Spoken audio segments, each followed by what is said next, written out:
Je vais revenir sur le cas de Michel Gauquelin à la lumière de ce que j'ai dit tout à l'heure concernant la question de l'heure.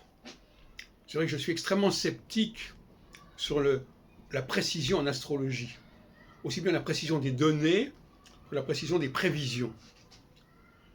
Quand j'entends la précision des données, à savoir exactement l'heure de naissance, ça paraît complètement anachronique, cette idée qu'une heure de naissance doit être absolument connue. En tout cas, au niveau anthropologique, au niveau sociologique, ça ne tient pas debout. C'est évident que l'heure de naissance n'était pas connue, etc. Bon.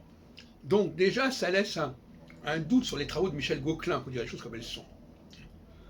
Alors, je n'ai pas à ménager spécialement Michel Gauquelin, pour toutes sortes de raisons, d'ailleurs, dont j'ai déjà parlé récemment. Donc,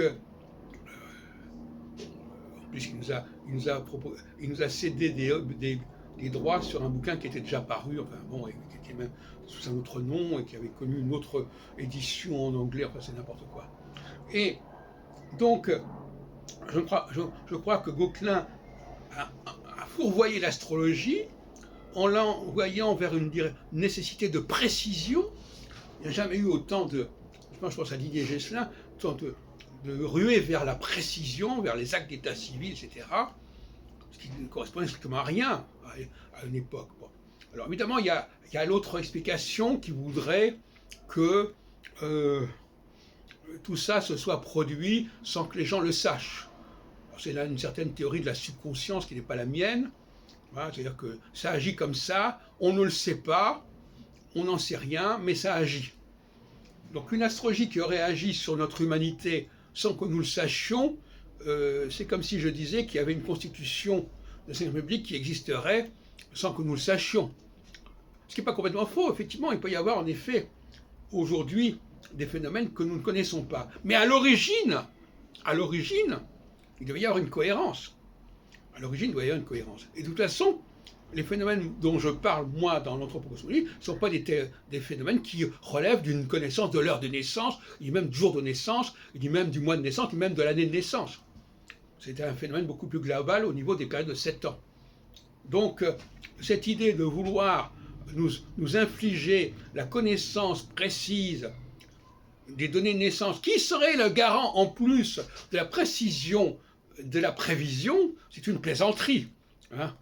Bon, il est évident qu'au niveau de la précision, quand on est période de 7 ans, on n'est pas à un an près. Il faut dire les choses comme elles sont.